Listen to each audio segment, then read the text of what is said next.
Mélo sans Mélie et on se retrouve pour une vidéo qu'on n'a encore jamais fait sur la chaîne. Je crois que je vous en avais parlé dans la vidéo Objectif 2020.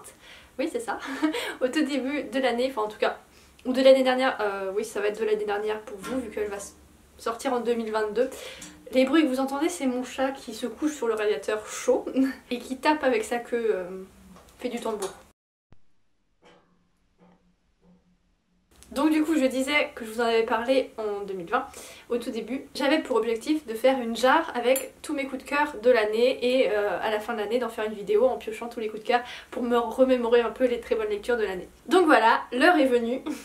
Là ils sont par ordre déchronologique, du coup je vais mélanger un petit peu histoire de pas avoir d'abord ceux de la fin, surtout que ceux de la fin, bah, je m'en souviens quoi, c'est surtout ceux du début qui m'intéressent. Donc du coup c'est parti. Ah, qu'avons-nous? Relecture de Elana, le 2 février, enfin non, le 2. Non, j'ai pas mis les jours, j'ai juste mis les mois, donc là c'est le 2 février 2021, je sais pas si vous voyez quelque chose. Je crois que c'était le tome 1, ou je sais pas, j'ai pas précisé. Peut-être que j'ai relu les 3 en fait, ça doit être ça. Oui, j'ai relu les 3, après je sais pas si j'avais pas commencé la relecture en 2020. Bref, relecture d'Elana, coup de cœur de jeunesse qui restera à jamais un coup de cœur puisque là je les ai relus et j'ai retrouvé ce que j'y avais trouvé au tout début. Alors ensuite nous avons Esther Andersen, ah oui, de Timothée de Fontbelle en juin 2021. Je vous montre les bouts de papier mais je suis sûre que vous n'allez même pas voir l'écriture en fait de là où vous êtes. Mais bon. C'est une BD très courte, très jeunesse, mais en même temps qui avec un œil d'adulte, avec des expériences d'adulte et tout, peut apporter beaucoup d'émotions. Voilà. Et les dessins à style aquarelle sont vraiment très beaux, il y a très peu de texte, mais voilà, les dessins et le texte se servent mutuellement. Alors ensuite, du jaune. Ah un long voyage que j'ai lu du coup, eh ben j'ai pas noté la date. Tant pis, un long voyage, on vous en a parlé dans une comparaison. Au début il nous faisait un peu peur mais il nous faisait quand même très envie. Et finalement ça a été une découverte mais fabuleuse. On n'a pas arrêté de vous en parler depuis. Et on vous parle également des nouveaux romans de l'autrice et de son compagnon, La Tour de Garde, Capitale du Sud et Capitale du Nord. On ne va pas arrêter de vous en parler je pense.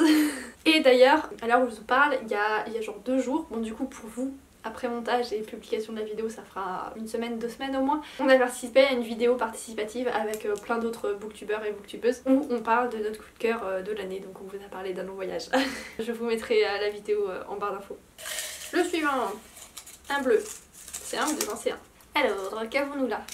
L'été de la sorcière, au mois de mai 2021. L'été de la sorcière, si vous vous souvenez, c'est Mélie qui me l'a acheté, qui me l'a offert, on s'était fait un swap pour nos anniversaires. Donc voilà, petit roman japonais très sympathique, très mignon, très touchant.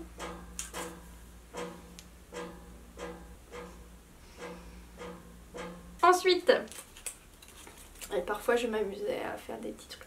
Ah bah oui, la saga de BD Le Jour où, Mélie vous en avez beaucoup parlé et puis du coup je lui ai emprunté tous ces tomes et je les ai tous lus. Et oui, ça fait passer un très bon moment cette saga de BD. Un peu développement personnel qui se base sur des citations philosophiques pour son histoire. Qu'avons-nous là? L'école des soignantes, bah oui. Et voilà, évidemment, l'année précédente, j'avais découvert Le cœur des femmes de Martin Winkler, un incontournable je pense, il faut vraiment l'avoir lu dans sa vie et donc du coup j'ai poursuivi avec son tome plus ou moins suivant, L'école des soignantes, qui là est davantage une utopie médicale plus qu'un roman qui dénonce et tout, certes ça dénonce, mais voilà, il se projette beaucoup plus dans le futur avec ce tome là. En fait, je sais pas s'il y en a beaucoup ou s'il y en a pas beaucoup. Je crois que Mélie en avait parlé de nos rapports au coup de cœur et elle disait que c'était vraiment quelque chose de qui est censé être rare, un coup de cœur, mais je suis pas tout à fait d'accord. Mais donc du coup, enfin là, j'ai l'impression que ça se vide assez vite parce que j'en ai pas sorti énormément et pourtant ça me paraît déjà un peu vite, je sais pas. Mais en même temps, j'ai aussi l'impression que la vidéo va durer beaucoup trop longtemps. On verra bien. Là. Ah, je crois que c'est rouge, oui c'est ça. J'avais lu pour le Plib et que j'aurais bien aimé voir gagner le Plib 2021, du coup c'est ça, oui là on est au 2022, oui c'est ça. Ça n'a pas été lu, tant pis, et j'ai pas mis la date de lecture mais je crois que je l'ai lu, j'ai dû le lire en janvier, février, un truc comme ça parce que je l'avais demandé pour Noël et donc j'ai dû enchaîner très rapidement. Très bonne découverte, réécriture de contes, c'est pas mon truc d'habitude. Mais pourtant, à chaque fois que je vous parle d'une réécriture de conte, c'est une réécriture que j'ai adorée, donc voilà. Et d'ailleurs, une vidéo qui sortira après celle-ci, c'est une vidéo où on va vous parler d'une réécriture de conte qui est juste géniale. De toute façon, je vais vous en parler vu que je l'ai mise là-dedans. Voilà. Et bah d'ailleurs, elle est juste là, finalement.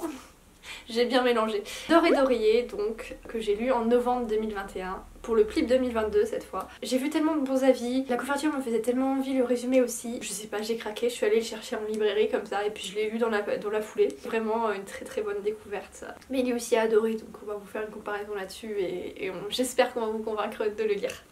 On continue avec un petit verre. Alors, oula, il y a beaucoup de textes. Le tome 1, Alma, de Timothée de Fombelle, que je lis au tout début de l'année, hein. J'ai pas mis la date, dans l'époque je mettais pas les dates, mais c'était vraiment au tout début de l'année je crois. Ça me paraît nettement plus lointain. Peut-être que c'était au mois de mai plutôt, bon, enfin bref. Une magnifique saga d'aventure selon moi, qui est illustrée par moments, et c'est encore un style de dessin que j'adore. Et que vous dire de plus, bah on a fait une comparaison aussi, ça a nettement moins plu à Amélie, mais moi vraiment j'ai été transportée par l'écriture et par la beauté des relations entre les personnages. Ce roman torture un peu puisque les personnages ne font que se croiser sans se voir, c'est terrible. J'ai lu le tome 2 depuis et c'est la même chose que pour le tome 1. Alors, qu'avons-nous là? Le désert des couleurs d'Aurélie Wallenstein au mois de mai 2021. J'ai envie de dire que je l'ai lu pour le clip, mais c'est pas vrai, puisque Aurélie Wallenstein, je la lis quoi qu'il arrive. Très bonne lecture, même si c'est pas mon préféré d'Aurélie Wallenstein, puisque c'est un univers un peu plus calme, un peu moins sombre, moins gore aussi. Je pense qu'il plaira à davantage de lecteurs et c'est un excellent moyen pour des gens qui ont un peu peur de cet aspect-là chez Aurélie Wallenstein, de découvrir sa plume, la profondeur de la psychologie de ses personnages. Alors, encore novembre 2021, La Sourcière. C'est un tout petit roman, 100 pages, qui m'a fait passer un excellent moment. J'arrivais à trouver les mots pour vous en parler sur Instagram, donc n'hésitez pas à aller voir, j'ai fait une publication. Pas la peine d'avoir un compte pour voir la publication. Et ça fait vraiment passer un excellent moment. C'est à la fois doux, c'est un peu comme une fable ou un conte, et ça transporte, et on a l'impression de passer un agréable moment au coin du feu, même s'il y a quand même un petit élément sombre, un petit élément qui vient perturber la vie des personnages. Mais le reste, les relations entre les personnages, le lien avec la nature, la plume et tout, c'est vraiment très spécial. Il y a un soupçon de magie aussi. Pareil, Mélie va le lire bientôt, j'espère qu'elle va aimer et on vous en fera un retour. Alors, Tout ce que dit Manon est vrai de Manon Fargeton en septembre 2021, donc à la sortie du roman. Je l'avais trouvé au livre sur la place et je l'avais fait dédicacer en même temps et je suis très contente de l'avoir dédicacé parce que ce fut une très bonne lecture. C'est de l'adulte, d'habitude Manon Fargeton fait davantage de jeunesse et du coup je suis un peu moins touchée par cette jeunesse sauf exception. Ou du young adulte et pareil le young adulte je suis assez peu touchée. Mais voilà, là c'est de l'adulte, elle a pris les mots avec beaucoup de courage je pense et c'est plus ou moins une histoire vraie qui est transformée, qui est romancée, mais voilà, des thèmes importants et c'était des thématiques qui m'intéressaient. Ah, j'en ai plus.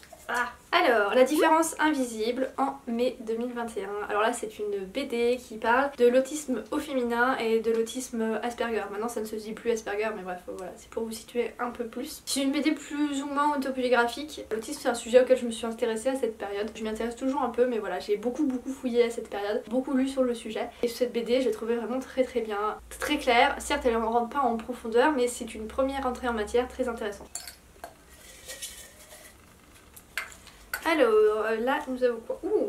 Mars 2021, donc ça commence à remonter. Un autre roman de Manon Fargeton, 10 jours avant la fin du monde. Cette fois-ci on n'est pas tout à fait sur de l'adulte, on est plus sur de young adulte. C'est un chouïa onirique, enfin disons que ça flirte avec la réalité, c'est pas tout à fait réel. Et j'ai trouvé qu'il y avait beaucoup de sensibilité, les liens entre les personnages vraiment sont très émouvants. Et voilà, c'est un des romans de Manon Fargeton qui m'a touchée. Et j'avais mis entre parenthèses et peut-être La mort du temps. Donc visiblement j'ai beaucoup aimé La mort du temps d'Aurélie Wallenstein, mais pas suffisamment pour faire un coup de cœur, mais c'était quand même une très bonne lecture, donc j'en parle vaguement ici.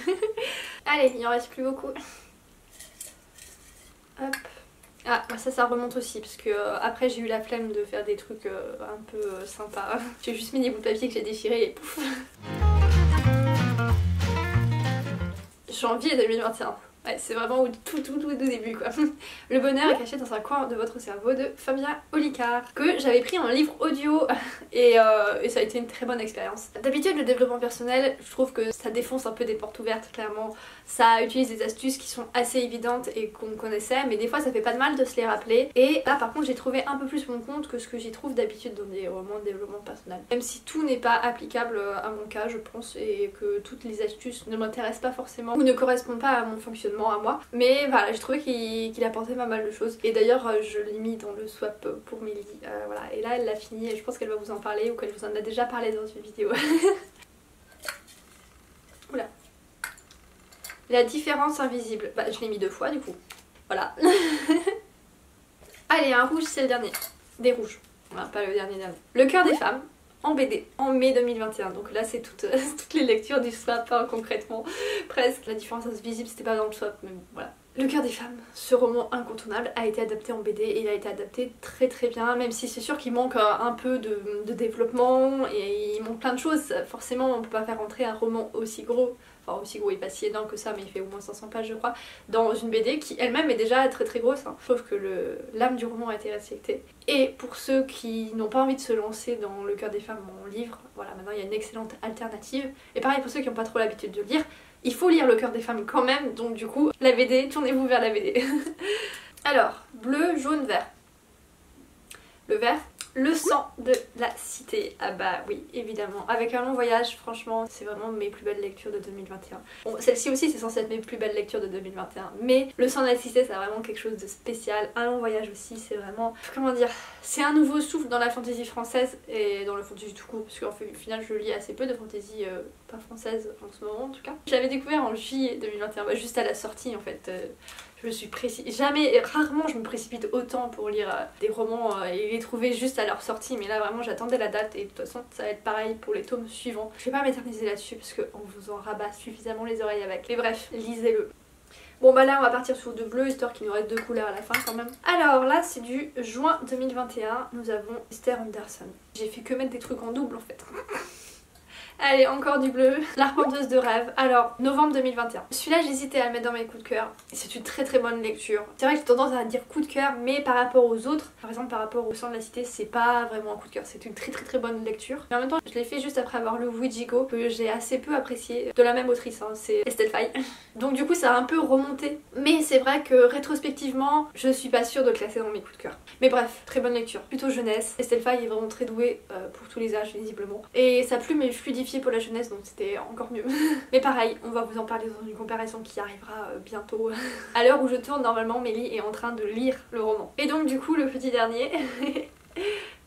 Une lecture de septembre 2021, ça va être encore le pli à tous les coups. Ah non, La fileuse d'argent qui faisait partie de mes objectifs 2021 du coup. J'avais un peu peur parce que c'est de la fantasy en hiver avec de la neige, du froid et tout ça, qui se base un peu sur la culture russe et je sais pas, j'ai des assez mauvaises expériences des fois. Mais là, ce fut une superbe découverte. J'ai été prise dedans dès le début, les trois personnages féminins mais juste waouh, et j'ai pas eu froid malgré la neige et tout ça. Et du coup, actuellement, faut que je lise Déracinée de Naomi Novik également. Je suis vraiment très très contente d'avoir sauté le pas de cette lecture. Voilà, c'est fini, j'ai plus qu'à les remplir avec mes coups de cœur 2022.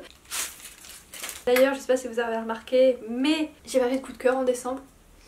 J'ai fait des très bonnes lectures, d'ailleurs il y en a une quand même que j'aurais peut-être pu placer dedans, mais j'ai du mal à avoir des coups de cœur pour des mangas. Il s'agit d'un manga, il s'agit des carnets de l'apothicaire. C'est très très beau. J'ai envie de comparer ça à Bright Stories pour le côté doudou. C'est censé être un seinen, mais il n'y a pas de gore. Et ça reste très gentil pour l'instant, mais vraiment je passe des très très bons moments. Mais je sais pas si passer un bon moment c'est suffisant pour mettre ça dans un coup de cœur. Surtout que comme il y a plusieurs tomes, je peux pas dire que j'ai un coup de cœur pour la saga entière, mais je ne saurais pas dire pour quel tome je préfère non plus. Il n'y a pas de tome qui se détache énormément des autres. J'ai fait quand même de très bonnes lectures en décembre, hein.